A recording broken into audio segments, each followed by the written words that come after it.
Ahí vamos, dice Ceci. Tienen que ir estudiando porque es una materia que está muy relacionada, entonces para entender los temas es fundamental que vayan estudiando.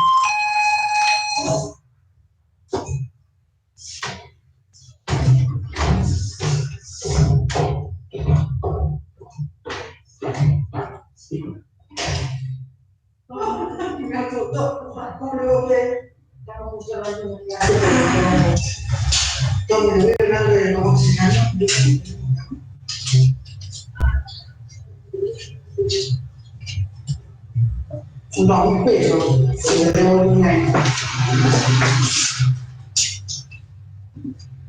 Y después digamos que eso, 700. No, no digo de la.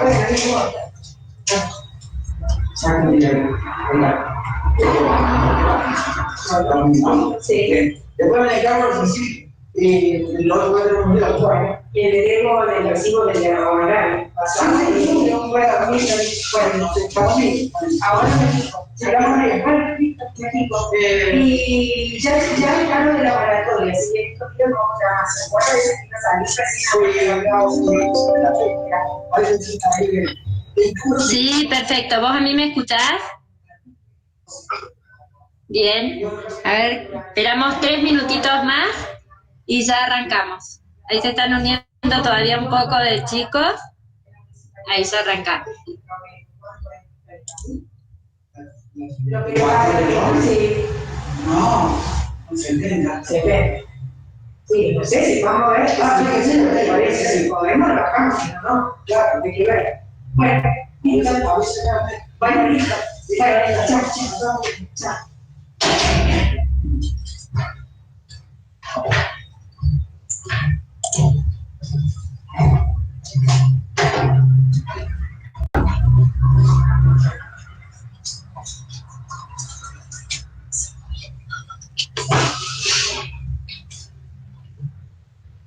Esperamos 5 minutitos más, que todavía se están sumando chicos para que no queden afuera.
Ya lo bajé.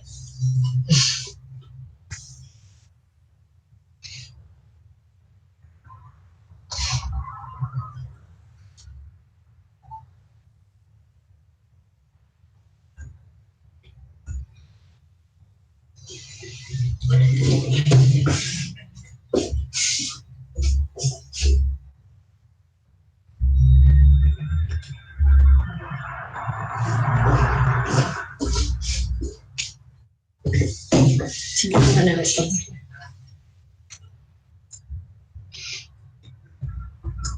Son las 02. 3 minutitos más, arrancamos.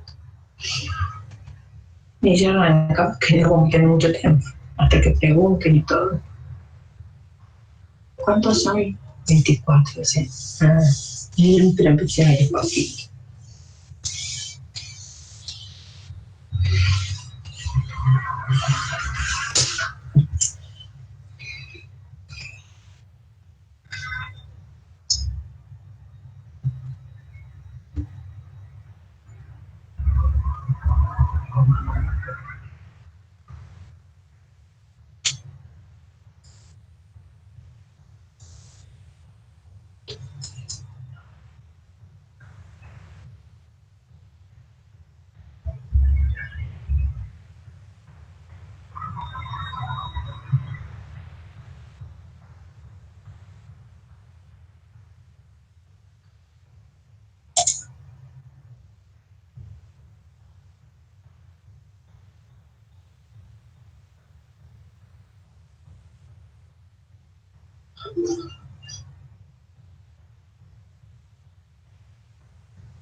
¿Cuándo es el Día de la Madre? ¿El tercer domingo de octubre? El que viene no hay otro.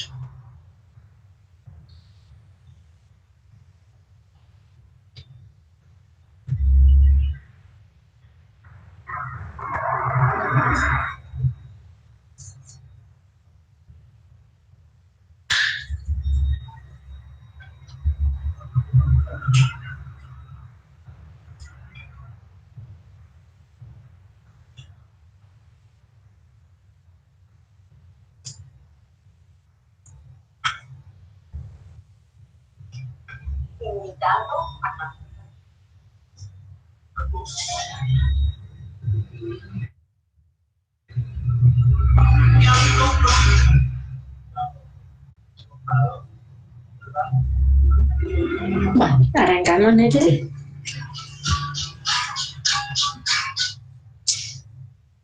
Bueno, ya son 5 minutos, vamos a arrancar.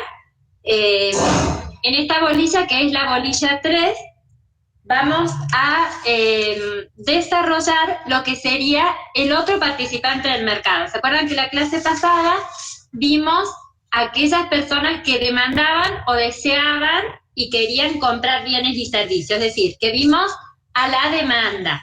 En esta clase vamos a analizar al otro participante del mercado, que es la oferta.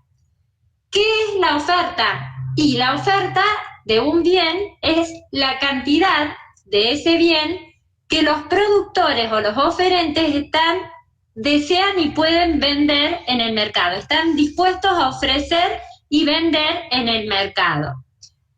Como es de esperar, o sea, la cantidad que están dispuestos a ofrecer en el mercado va a depender también de una serie de variables.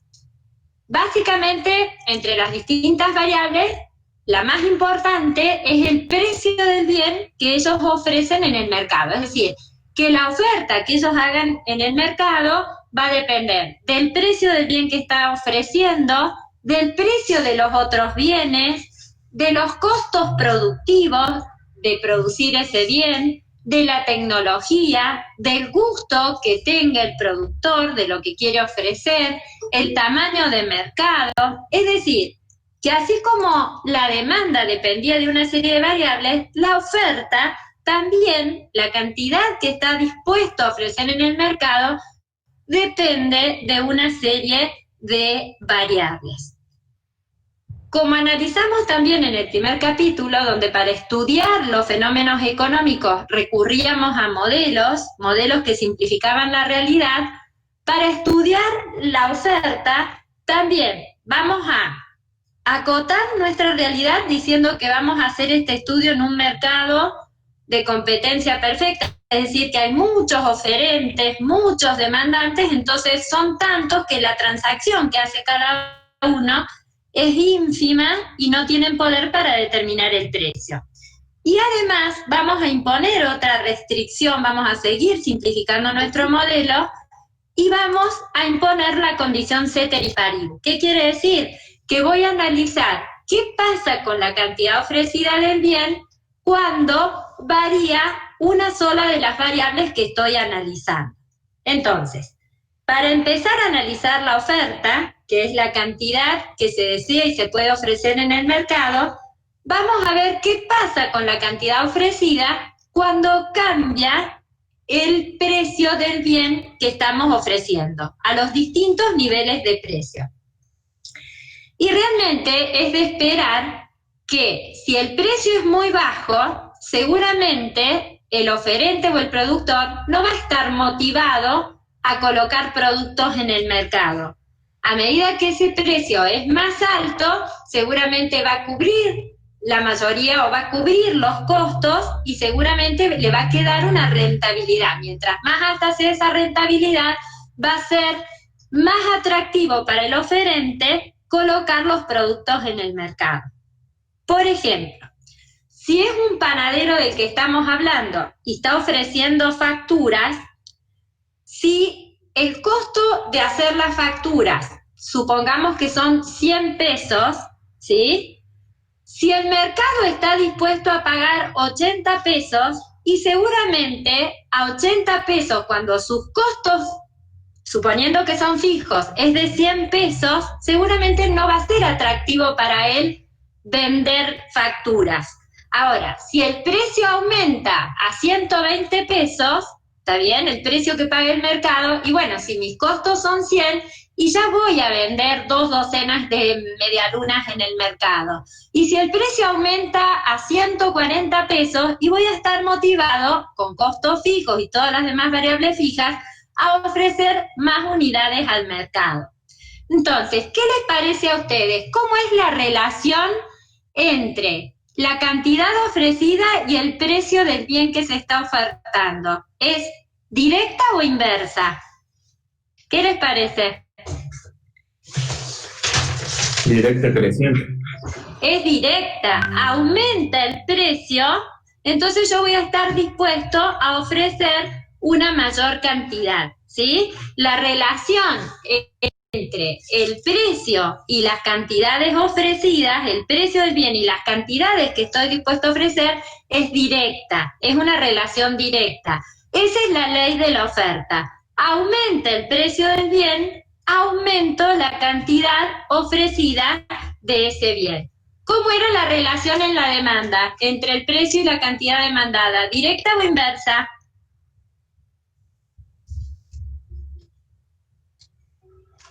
¿Cómo era la demanda? Inversa, profe. Inversa. ¿Se acuerdan que en la demanda aumentaba el precio y yo demandaba menos de ese bien? Pues la oferta, la relación es directa. Aumenta el precio del bien y yo que estoy produciendo o vendiendo ese bien en el mercado, voy a ofrecer una mayor cantidad de bienes en el mercado, ¿sí? Entonces, de la oferta, de la misma manera que con la demanda, podemos hacer la tabla en donde hacemos la relación o nos muestra la relación que existe entre los distintos niveles de precio y la cantidad que voy a estar dispuesta a ofrecer a los distintos niveles de precio. Esa tabla la puedo llevar a un gráfico y puedo hacer la representación gráfica de la oferta, ¿sí? La representación gráfica de la oferta es una línea, es una curva, en donde voy a representar la cantidad ofrecida a los distintos niveles de precio. Y esta curva, como la relación es directa entre el precio y las cantidades ofrecidas, aumenta el precio, aumento las cantidades ofrecidas, la curva va a ser positiva, es decir, que es una curva ascendente, es una curva que crece, no como la demanda que tiene pendiente negativa y es una curva que decrece. ¿Sí? ¿Se entiende hasta acá la oferta? ¿Seguimos? Sí, profe. Bien. Sí, profe. Perfecto. Entonces ya estamos entendiendo la oferta.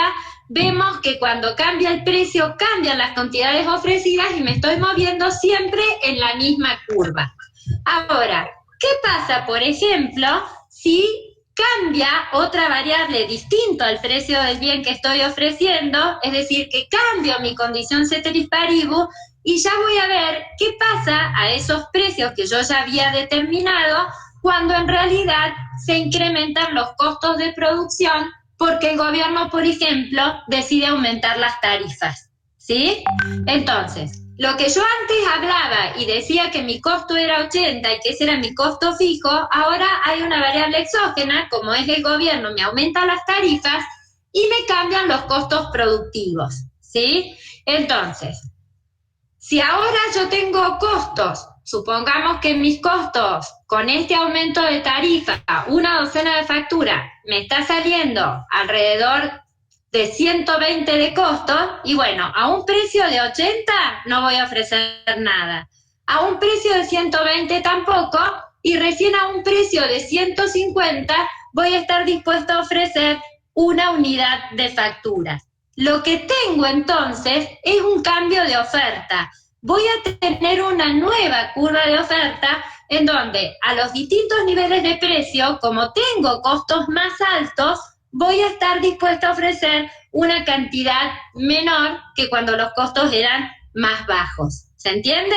Entonces, cuando ha cambiado una variable distinta al precio del bien, como son los costos productivos, lo que se provoca es un cambio en la oferta. Un cambio en la oferta significa que tengo una nueva curva de oferta. No que estoy en la misma curva del inicio, sino que tengo un cambio en la oferta y en este caso voy a contraer la oferta porque tengo costos más altos.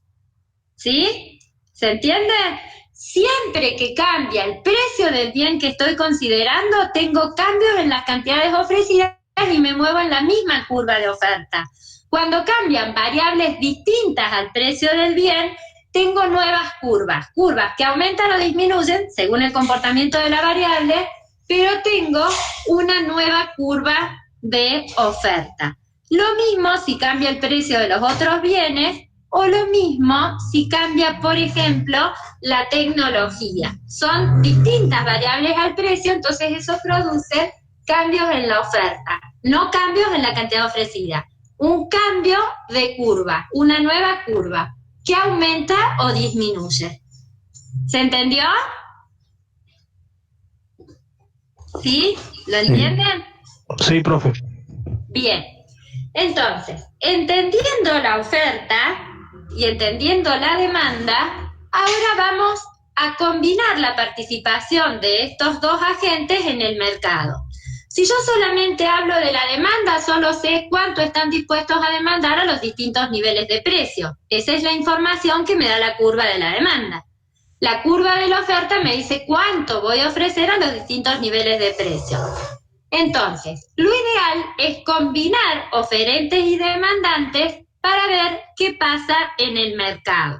Entonces, ya ahora tenemos un gráfico donde tenemos las dos curvas que están actuando en forma conjunta.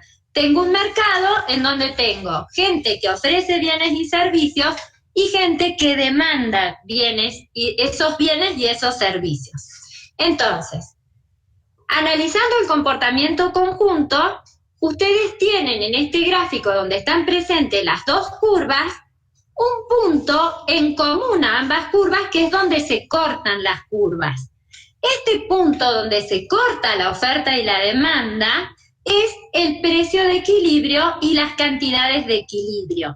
Es decir, que el precio de equilibrio y las cantidades de equilibrio es aquel punto donde las cantidades ofrecidas son iguales a las cantidades demandadas, es decir, donde se cortan las dos curvas. Ese es el precio de equilibrio y las cantidades de equilibrio.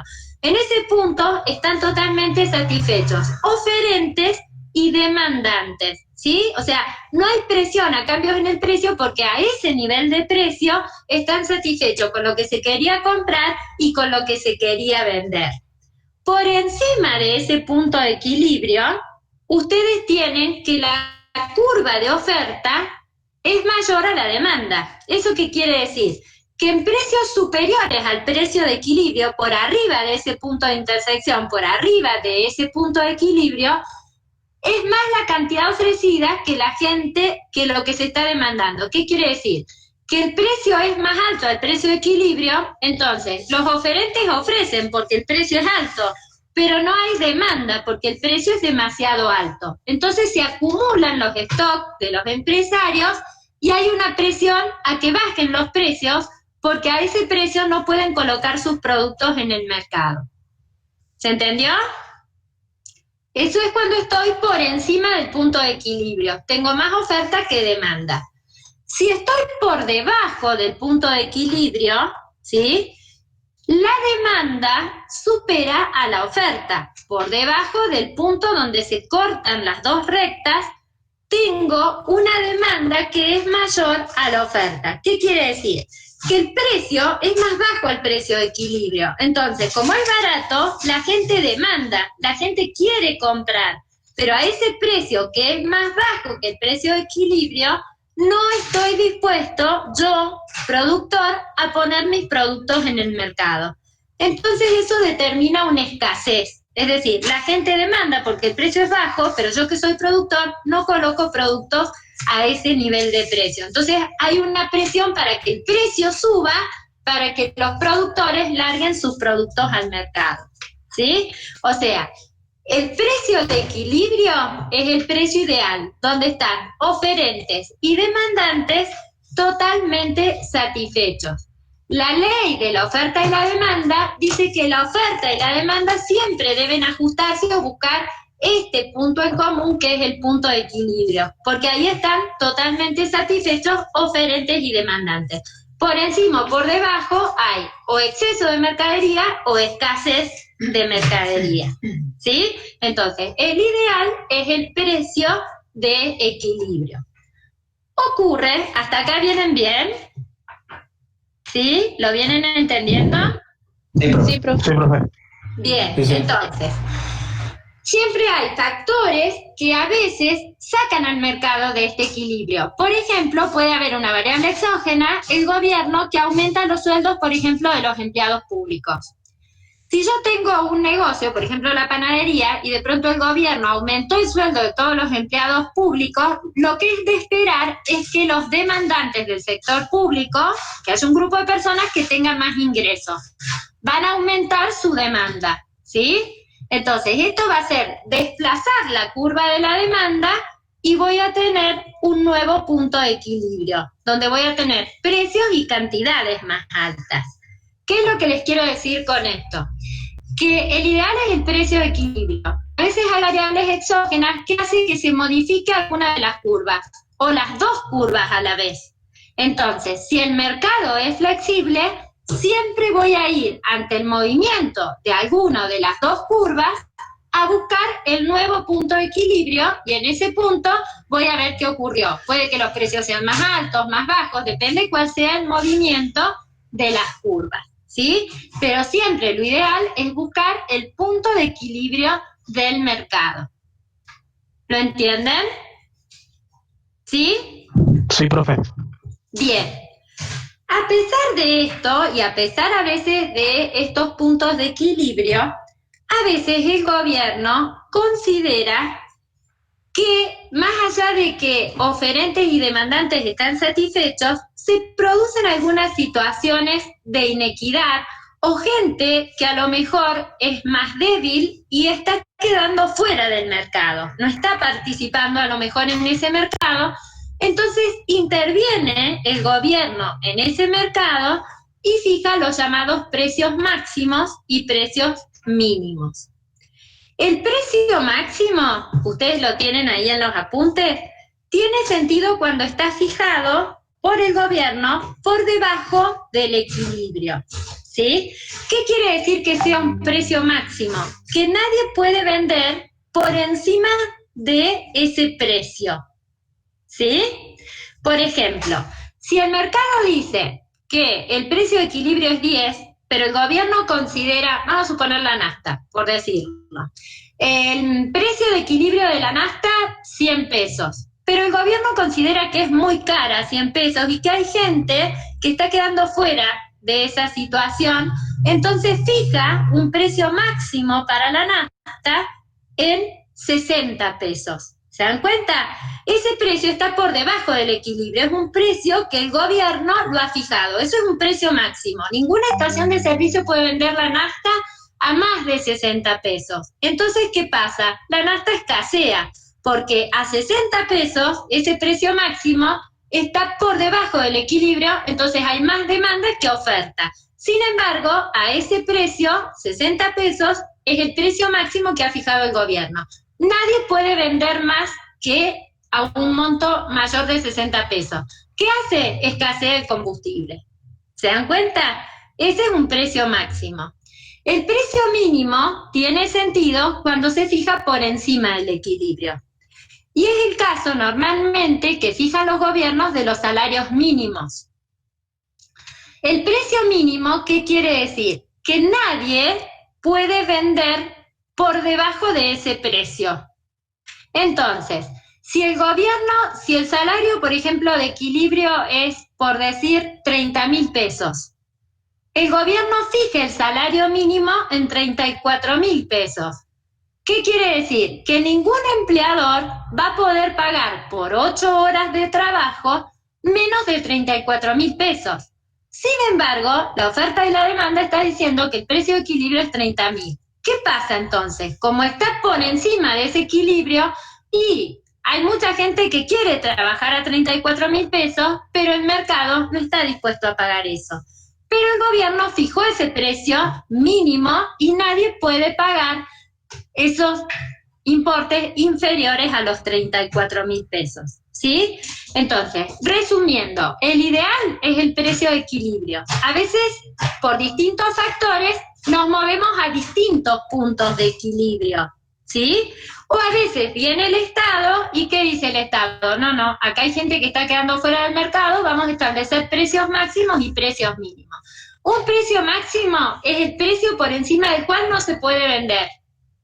Tiene sentido cuando está debajo del equilibrio. Entonces, ¿qué hay? Escasez. El precio mínimo está por encima del punto de equilibrio y es un precio por debajo del cual no se puede vender. Entonces, acá existe un exceso de oferta. Estas son regulaciones que se hacen en el mercado. Lo ideal es que el mercado funcione libremente y que se puedan fijar los precios en donde oferentes y demandantes estén totalmente satisfechos, porque si no se producen o excesos de oferta o excesos de demanda que provocan escasez. Otro precio u otra intervención por parte del Estado son los precios sostén o cuando subsidia una parte del precio. ¿Qué quiere decir? Que cuando hay un subsidio, el gobierno lo que hace es considerar cuál es el punto de equilibrio, pero él se hace cargo de una parte de ese precio. Entonces, si el equilibrio de la tarifa de luz, por decir, es 100 pesos, el gobierno subsidia una parte, entonces a los consumidores se les va a cobrar 80 pesos, pero el oferente, la empresa que distribuye la electricidad, va a recibir los 100 pesos, porque esos 20 pesos de diferencia se va a hacer cargo el Estado, está subsidiando. Entonces, oferentes y demandantes de alguna manera están satisfechos, o sea, el precio es el equilibrio, pero quien se está haciendo de cargo de pagar una parte de ese precio es el Estado. No sé si tienen dudas o le ha quedado alguna cuestión por preguntar con respecto a esta primera partecita. Profe. Sí. Es para sacarme la duda. Un cambio en la cantidad ofrecida, ¿tengo que desplazarme en función del precio, vamos, sin hacer una curva, sino con puntitos? Claro. Cuando cambian las cantidades ofrecidas, son los cambios que se producen a los distintos niveles de precio. Entonces, cambios en las cantidades ofrecidas, siempre me estoy moviendo en la misma curva, porque esas cantidades ofrecidas las voy a ir variando en función de los distintos niveles de precio. Ahora, si hay cambios en variables distintas al precio del bien que estoy ofreciendo, los costos, la tecnología, el gusto, son cambios en la oferta, porque tengo una nueva curva, ¿sí? Es un juego de palabras. Cambio en las cantidades ofrecidas, me muevo en la misma curva, en los puntitos, como decís vos, Franco, porque estoy en la misma curva, son las distintas cantidades a los distintos niveles de precio. Ahora, cuando cambia una de las otras variables, es cambios en las cantidades ofrecidas, cambiando otra variable con un precio determinado. Sí, ¿Se entendió? sí, profe. Muchísimas gracias. Bien. ¿Alguna otra duda con respecto a esta primera parte? Pasamos a elasticidad de la oferta.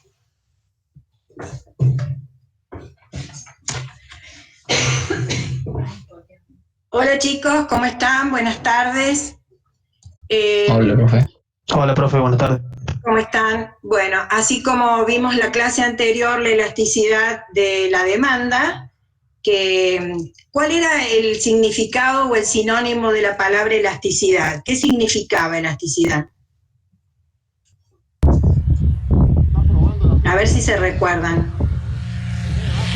La sensibilidad de los precios. Perfecto. Cuando hablo de elasticidad, hablo de sensibilidad. Entonces, así como hablamos de la sensibilidad de la demanda ante cambios en los precios, en el ingreso, ante cambios en el precio de otros bienes, etc., vamos a hablar ahora de la sensibilidad de la oferta. Es decir, ¿cuánto va a responder en cantidades esa oferta cuando se modifica el precio del producto o del servicio que se vende.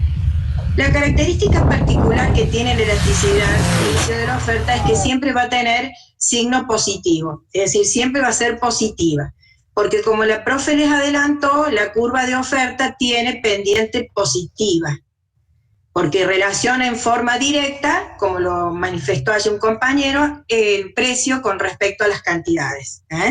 Y eso es por un razonamiento lógico, porque cualquiera de nosotros que vendamos un producto o un servicio, si nosotros tenemos la posibilidad de que los demás factores de la producción permanecen fijos, pero puedo vender ese producto a un precio más alto, el motivo para aumentar la cantidad ofrecida va a estar presente. De manera tal que la relación precio con cantidad, desde el punto de vista de la oferta, es positiva. Entonces, ustedes han visto que la demanda, ¿no es cierto?, se puede expandir, cuando hablábamos de la demanda, por cambios en el ingreso, por los gustos, se pueden porque cambian la situación de otros bienes o de otros servicios. Entonces, cuando hablamos de la elasticidad de oferta es cómo reacciona esa oferta, qué sensibilidad tiene cuando ve cambios en la demanda. Si la demanda aumenta por cualquiera de esas circunstancias que nosotros vimos, ¿cómo responde esa oferta? Puede responder de 3 maneras diferentes, que ustedes allí tienen los gráficos. Puede responder, pues puede no responder, porque la oferta se encuentra representada en una recta vertical, y ustedes fíjense que allí tienen una expansión de la demanda, de la curva de la demanda, ¿y qué es lo que se modifican? Los precios, porque imagínense, si yo tengo un stock, supónganse dentro de la República Argentina, un stock determinado de kilogramos de carne, por ejemplo, y aumenta la demanda de carne, pero mi demanda está fija, es decir, es completamente inelástica, es perfectamente inelástica, esa oferta va a tener una pendiente nula, va a ser vertical. Entonces, esa situación, ¿qué va a hacer? Que va a aumentar el precio únicamente, porque la oferta no se modifica, la oferta está siendo inelástica. Así como calculamos la elasticidad de la demanda, se calcula la elasticidad de la oferta. Si da menor a 1, es inelástica. Entonces, cuando esa oferta no reacciona, se puede deber a distintas circunstancias. Pero la más importante de todas es que no hay una capacidad ociosa como para responder a ese aumento de la demanda. Si yo estoy trabajando en mi planta con una mano de obra límite y un stock de horas máquinas límite, por más que yo tenga una expansión de la demanda, no voy a poder reaccionar ofreciendo mayor cantidad de bienes y servicios, porque no tengo la capacidad suficiente como para responder ese aumento de la demanda. En ese caso, estamos hablando fundamentalmente de un corto plazo. Es decir, que ustedes saben que hay ciertos costos que son los fijos, que cuesta mucho más la modificación que con respecto a los costos variables. Porque los costos fijos implican por allí que tengo que ampliar la planta, que tengo que incorporar más maquinarias, de manera tal que eso me va a llevar un tiempo, no lo puedo hacer en forma inmediata. Entonces, ese es el caso por lo cual las ofertas, cuando están en el corto plazo, tienden a ser inelásticas, salvo que tengan una capacidad ociosa, como puede ocurrir cuando hay una caída del producto. Si nosotros estamos en una etapa de recesión económica, es probable que muchas empresas estén trabajando a media máquina porque no hay demanda. Entonces hay horas máquinas que están ociosas, allí sí se puede responder. Por eso, ante una caída del producto, es normal cuando hay una recesión que los países caigan y después peguen un rebote por esa capacidad ociosa que tienen. ¿Se dan cuenta? Entonces, esa manera, de esa sensibilidad de la oferta, nos va a determinar a nosotros en qué punto estamos. ¿Estamos en el corto plazo? Bueno, si estoy trabajando con la capacidad límite, seguramente voy a tener una elasticidad de oferta de tipo inelástica, con una oferta vertical. Si estoy con una oferta que tiene pendiente positiva, esa demanda, ¿no es cierto?, es probable que se pueda reacomodar, que estemos en el mediano plazo y pueda tener tiempo de aumentar la planta, el tamaño de planta, de comprar más maquinaria, pedir un préstamo. Voy a tener tiempo de responder, de hacer que esa oferta sea sensible. Y si ya veo que es perfectamente elástica, la curva de la oferta va a ser horizontal. Entonces allí ya es a largo plazo, allí tengo tiempo de reaccionar, mucho más que en el mediano plazo, y puedo responder a la cantidad que requiera la demanda. Si la demanda aumenta, yo puedo ofrecer más bienes y servicios porque me encuentro con un periodo de tiempo en el cual puedo incorporar maquinarias, equipos y todos aquellos, digamos, factores que requiero para aumentar el proceso productivo. ¿Estamos? El cálculo de la elasticidad precio de la oferta se hace exactamente igual que la elasticidad precio de la demanda. Entonces ustedes van a sacar un cociente de la variación porcentual de la cantidad demandada en el numerador dividido en la variación porcentual del precio de ese producto. ¿Estamos? Entonces, lo que ustedes tienen que tener en cuenta es eso, que en la oferta vamos a tener elasticidades positivas, que pueden ser inelásticas, elásticas o perfectamente elásticas también. Depende del periodo que me encuentro y de la capacidad ociosa que tiene esa empresa. Y ese tipo de oferta, es decir, la oferta es la cantidad de bienes y servicios que producen los oferentes a distintos precios alternativos en un periodo de tiempo determinado. Esa oferta es el producto de una función de producción de las empresas, es decir, de una función de producción que intercambia factores de la producción, que en este caso vamos a considerar mano de obra y maquinarias, a través de una tecnología implícita para obtener un determinado nivel de producto. Es decir, ¿cómo obtengo la oferta en cada empresa? La oferta se obtiene a través de la función de producción. La cantidad de bienes y servicios que yo tengo, salvo que compre esos bienes y servicios para venderlos en la misma situación. Estoy hablando de los procesos productivos. Esa cantidad de bienes y servicios producidos son el resultado de la función de producción. En esa función de producción, ¿no es cierto?, como dije, vamos a trabajar con dos factores, el factor trabajo y el factor capital. Y una tecnología que es la que dice el modo, de qué manera se van a intercambiar esos bienes y servicios. ¿Cómo lo voy a hacer? ¿De qué manera se va a realizar? Eso se llama una tecnología implícita que está en la función de producción. Y cuando ustedes hablen dentro de la función de producción de productividad, es cuántos productos va a obtener cada unidad de esos factores de producción. Es decir, si yo con 100 unidades de factor trabajo obtengo 1000 unidades de producto, yo tengo que saber, ¿no es cierto?, cuántos productos le corresponden a cada unidad de factor trabajo. Esa es la productividad. Mientras más productos le correspondan a cada unidad del factor trabajo, va a ser más productivo. Entonces, ustedes allí tienen en la función de producción, que es la que vamos a ver, el último punto de este capítulo, tienen tres gráficos que tienen que diferenciar correctamente. Uno es el producto total. Ese se lo vamos a dar a través de una columna donde les vamos a poner, por ejemplo, cada unidad del factor trabajo le va a corresponder tantos productos obtenidos. Esos datos lo van a tener producto total, digamos, y las unidades del factor trabajo.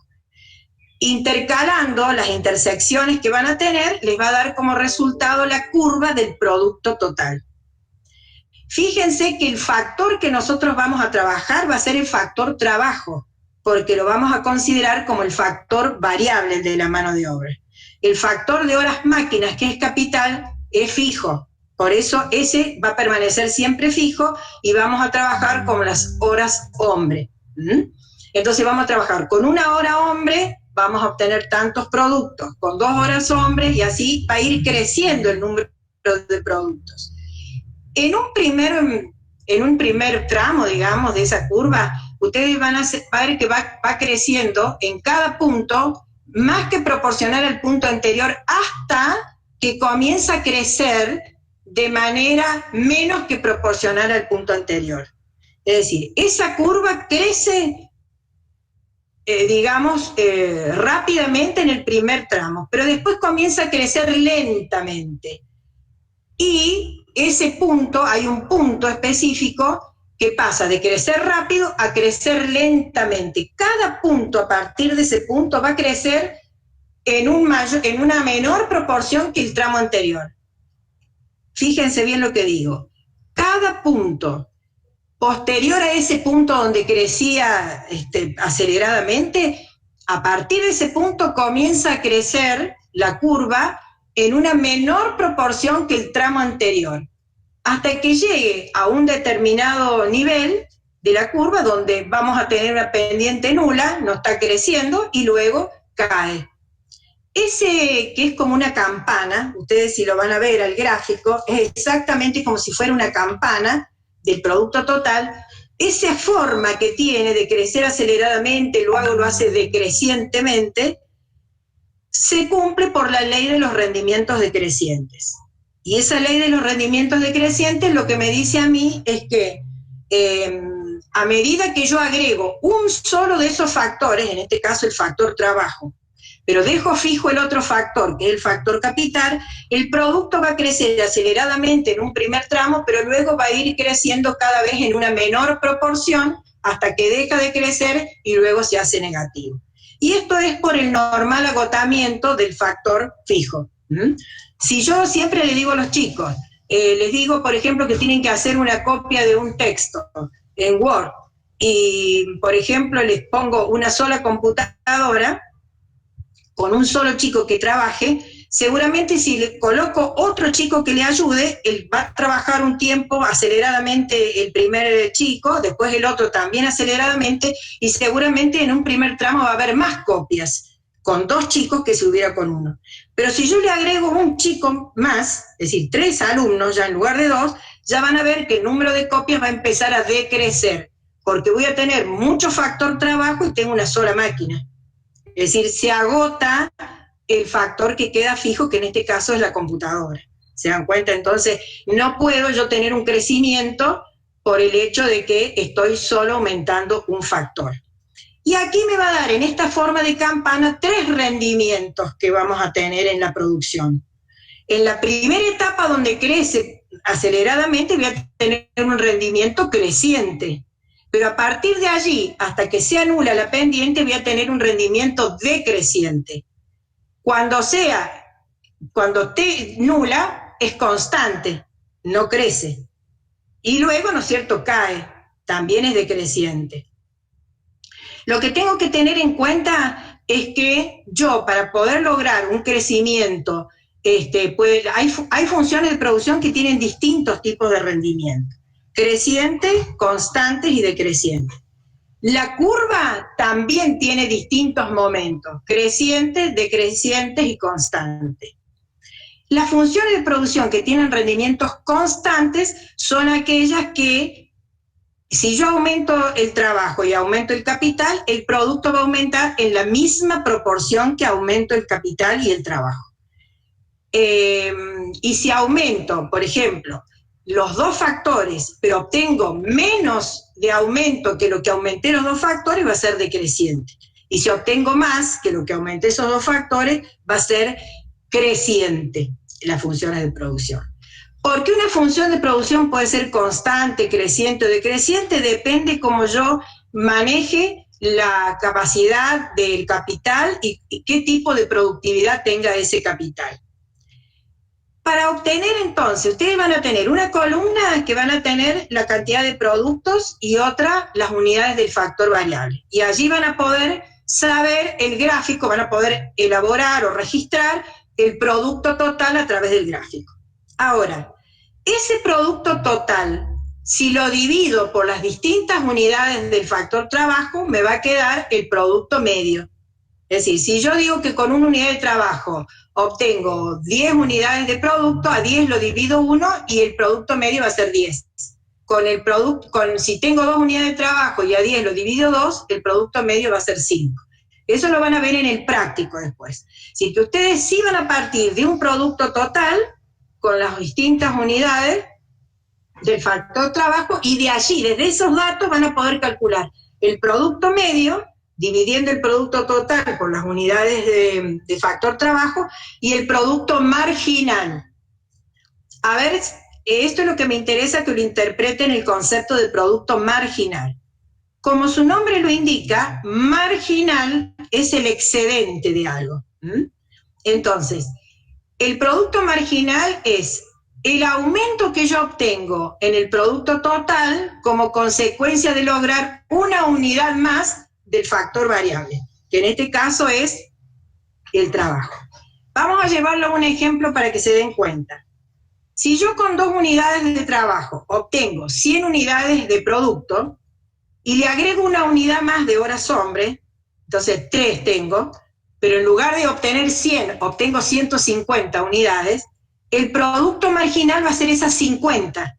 Es decir, es lo que me adicionó esa unidad de horas hombre, el 3, digamos que tenía 2, ahora tengo 3, ese 1 que yo le agregué me trajo 50 más al producto total. En vez de tener 100, tengo 150. Entonces el producto marginal es ese 50, ese excedente. Y después lo van a hacer en el práctico restando, ¿no es cierto? En cada paso que va aumentando el producto total, le resto el anterior y lo voy a dividir siempre por 1 porque va a ir por 1 en el factor variable. Entonces, cuando lo vayan a hacer, se les va a aclarar mucho esto, sino que no es fácil explicarle cómo se hace la operatividad de esto, ¿no? Pero que, lo importante es que entiendan el concepto porque después lo van a hacer en el práctico. Entonces, después van a poder graficar el producto medio y el producto marginal. Van a ser el producto total, el producto medio y el producto marginal. El producto marginal va a cortar al producto total en su punto máximo. Y allí les va a dar la posibilidad de ubicar 3 zonas de producción. La zona 1, que va a ser desde 0 hasta que ese producto total empieza a crecer en forma decreciente de ese punto que yo les había dicho de inflexión, hasta ese punto va a ser la zona 1. De ese punto hasta que el marginal se hace 0, va a ser la zona 2. Y a partir de allí va a ser la zona 3. El empresario siempre razonablemente se ubica en la zona 2, porque allí ubican todos los máximos de los productos, ¿no es cierto? Y si se queda en la 1, pierde toda esa producción, digamos, máxima que está en la zona 2. Lo importante entonces que tienen que saber ustedes es, primero, diferenciar en qué momentos de la producción nos encontramos, según sea si la elasticidad de la oferta es perfectamente elástica, inelástica o elástica. También tenemos que tener en cuenta qué es el producto total, cuáles son el factor variable. Recuerden que siempre es las unidades de trabajo, porque el capital se considera factor fijo, y saber que la producción es esa, es el nivel de producto obtenido en relación a la función. Toda función relaciona variables. Entonces la función de producción me relaciona 2 variables. El nivel de producto obtenido con el factor trabajo y el factor capital. Allí voy a obtener el producto total por esa función de producción. A ese producto total yo lo voy a dividir por las unidades del factor variable y voy a tener el producto medio, y luego voy a calcular el excedente en cada punto de ese producto total dividido el aumento del factor variable. Y allí voy a obtener el producto marginal. Entonces, lo que tenemos que tener en cuenta son esas cuestiones. Eso es lo más importante de esta parte del capítulo 3, que es la función de producción y la elasticidad precio de la oferta. No sé, chicos, si tienen alguna pregunta de esto o de la profe que explicó anteriormente, porque ahora nos queda un ratito para las consultas. Es bastante larguita esta parte. Es más complicada. Y es complicadita para entender sobre todo la función de producción. Profe. Sí. ¿Le hago una consulta? Sí. Sí. Le quiero preguntar lo siguiente. Respecto al tema elasticidad de la oferta y esto último que estuve explicando de la función de producción en adelante, estaba siguiendo el apunte y esa parte no la tengo. No sé si se descargó mal o algún que otro compañero me diga si también lo tiene o no, porque solamente tengo la parte de elasticidad de la demanda nomás. Ah, pero entonces de elasticidad de oferta. ¿De la oferta no tenés? Sí. ¿La elasticidad de oferta nada tampoco? Solamente una hoja y después saltea a una hoja también de rendimiento decreciente. Pero todo lo de No, te falta entonces. A mí también me falta. A ver. A mí también, profe, no tengo en la punta esa parte. O sea, esto está. La ley de rendimientos decrecientes ¿Lo tienen? Es así. No, pero esto también. Esta sí. Producto medio debe estar ahí. Falta lo que es función producción y producto marginal y La producto función total. de producción, producto total medio y marginal, ¿eso no lo tienen? Esa parte no, profe. Está en la página 111. Es una sola hojita. Una sola hoja donde está el producto total, medio y marginal. No, profe, no está subida esa. No. Bueno, lo vamos a chequear y ahora lo vamos Sí. a subir. No se preocupen que ahora lo vamos Vamos a subir. chequear con el material que le escaneamos y si no está, se lo subimos. Perfecto, Sí, profe, yo tampoco lo tengo. Bueno, es Es una probable. sola La hoja. elasticidad de la oferta, sí, Falta la el- elasticidad de la oferta tengo una sola hoja nomás. Sí, porque es cortita, ese no hay problema. Y tenés los gráficos donde tenés inelástica, la oferta, elástica y perfectamente inelástica. ¿Ese lo tenés al gráfico? Lo tengo para los casos de la demanda, no de la oferta. Ahora lo vamos a chequear. Bueno, lo vamos a chequear entonces esa parte. Gracias. De todas maneras lo van a ver en el práctico, por eso es importante que lo razonen. Sí, por eso, justamente por eso. No, está bien, vamos a chequearlo. Sí. De práctica, claro. Perfecto. No hizo una Bueno. pregunta de la gente de práctica, pero bueno, el apunte teórico no lo tenía, por eso. Perfecto, bueno. Muchas gracias. ¿Han podido resolver el práctico? ¿Han leído la teoría de esto y han podido resolver el práctico? ¿O van siguiendo lo que le ponen los profes y ustedes no lo hacen? Yo personalmente, profe, espero tener la clase esta que tenemos ahora y lo hago antes del miércoles del práctico. Claro, traten de hacerlo solito, porque eso les va a servir un montón. Después, si no pueden avanzar, bueno, allí aprovechen los profes de práctico. Pero si no, traten de hacerlo solito, porque eso les va a servir de mucho. Con la teoría ayudado, más lo que le explicamos nosotros, para ver si lo pueden resolver.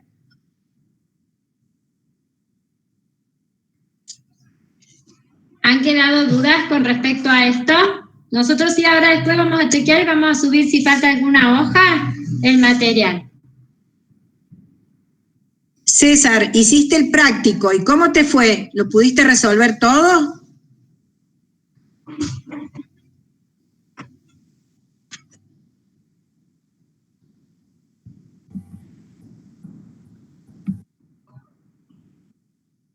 ¿Tienen dudas teóricas sobre esto?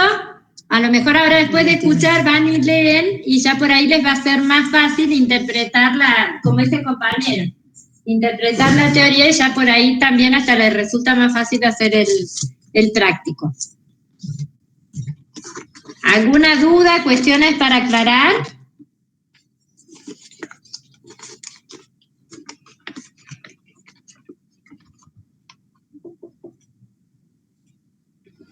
Bueno, no importa. Uno va aprendiendo Profe, desde el error también. Hay que ir resolviendo. Sí, Gabriel. Profe, Sí. yo quería volver a repetir en la oferta Ay, no te escuché porque se cortó. A ver. la explicación. ¿La explicación de la oferta de qué punto? La explicación, digo, que dio recién. De la profe que hablaba de las 3 fases. Ah, perfecto. No, yo lo que les decía a ustedes que cuando uno habla de la elasticidad de la oferta es de qué manera, viste que cuando hablamos de elasticidad hablamos de sensibilidad. Entonces, ¿cómo responde tanto la demanda, en este caso, como la oferta, ante cambios de qué? Cuando la demanda se expande, la oferta, ¿cuán sensible es? Más, menos, igual. Eso va a depender de la posibilidad que tengan el oferente, que en este caso serían los que producen bienes y servicios, para responder ese aumento de la demanda. Y la capacidad que tienen para responder también va a depender de si hay un número suficiente de máquinas como para poder aumentar el proceso productivo, si tienen manos de obra adecuada como para poder exigirle, por ejemplo, pagar más horas extras o ocupar más personal, para poder responder a ese mayor número de bienes y servicios que me están demandando en mayor cuantía.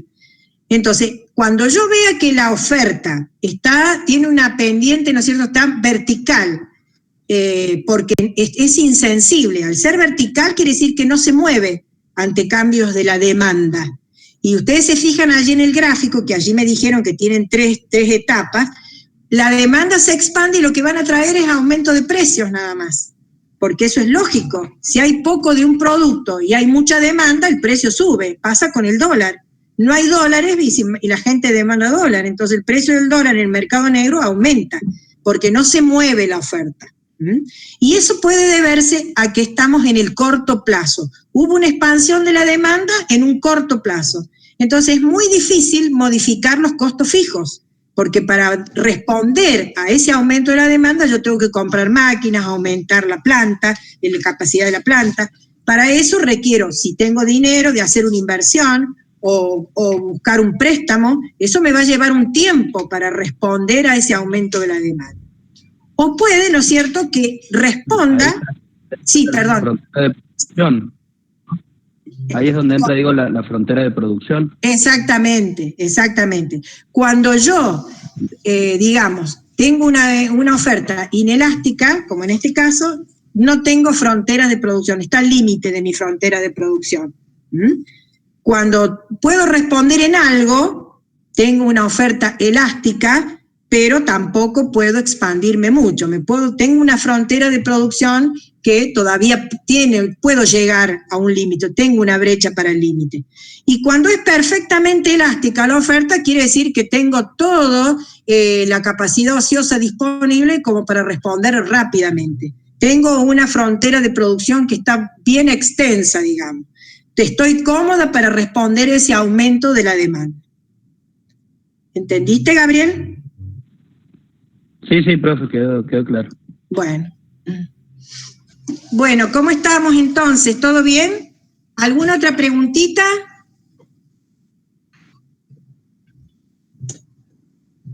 Buenas tardes, profe, ¿cómo les va? Hola, ¿cómo estás, Flor? Quería avisar que por cualquier cosa... No se escucha. ¿Cómo, Flor? No te escucho. Yo les quería avisar que cualquier cosa en el PowerPoint de práctico, yo pedí un gráfico de oferta perfectamente inelástica. Que en el PowerPoint del Power, que yo subo a la página, ¿sí?, por el práctico, hay una curva de oferta perfectamente elástica y perfectamente inelástica, porque los chicos quieren ir viéndola hasta que esté la bibliografía. Perfecto. Bueno, gracias, Flor. Sí, igual el práctico después termina ayudándoles a comprender este tema teórico. O sea, ahí es donde lo van a terminar de cerrar. Pero siempre es importante tener la herramienta teórica y lo van a terminar de entender con la parte práctica. Claro. Por eso es importante que intenten hacer el práctico, porque es donde lo van a terminar de... Esto les va a dar una idea a la teoría. Cuando ustedes ya lo vayan estudiando bien, y más la explicación que le damos, tienen una idea para ir a resolver el práctico. Pero bueno, me parece que son muy aplicados, porque casi todos los mensajes en el chat es que lo han resuelto. Muy bien, me parece perfecto. Ya se nos va a cortar el tiempo. Sí. Entonces, aprovechen. Si tienen alguna duda, y si no, recuerden que ya el miércoles los profes de práctico le van a estar mandando el link para la clase práctica. Igual también nosotros vamos a estar por cualquier duda, pero bueno, se está por cortar el tiempo, ¿no? Así que si tienen alguna duda... Sí. Profe, ¿puede ser que el parcial sea el 21 de octubre, miércoles 21? Mira, más o menos hace esta cuenta. La semana que viene hacemos la bolilla 4. La próxima semana va a ser, o sea, la siguiente a la semana que viene es la bolilla 5. Y ya después ahí en la otra, el lunes haremos las consultas teóricas y prácticas y el miércoles va a ser el parcial. Sí, debe ser cerca Sí. del 21, sí. Van a Más tener- o menos en ese tiempo va a estar. Nos quedan 2 semanas para ver la bolilla 4 y la bolilla 5. A la tercera semana va a ser el parcial el día miércoles. Lunes, Sí, lunes consulta de todas las dudas que tengan de todo lo que han estudiado. teórico y práctico. Para que se vayan ordenando. Gracias, profe. Bueno, si no tienen más dudas, ¿están seguros que no tienen más dudas? Ya se terminó. Bueno, ya se corta, entonces será hasta el miércoles, chicos, que tengan el práctico, vamos a estar a las...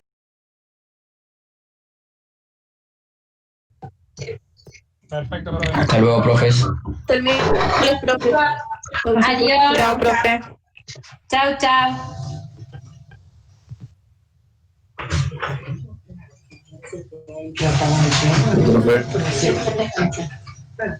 Ahí frente.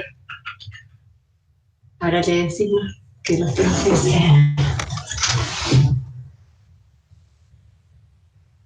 nos quedamos con España. Sabrá ella, sí. ¿De la reunión? Sí. No, porque ella contestó.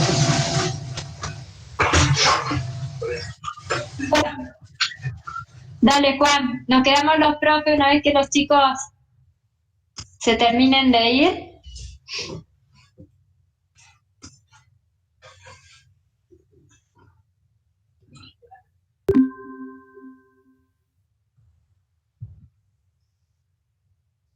Ah, bueno, yo te la mando y vos la subís, que sos el experto tecnológico. Te lo reenvío.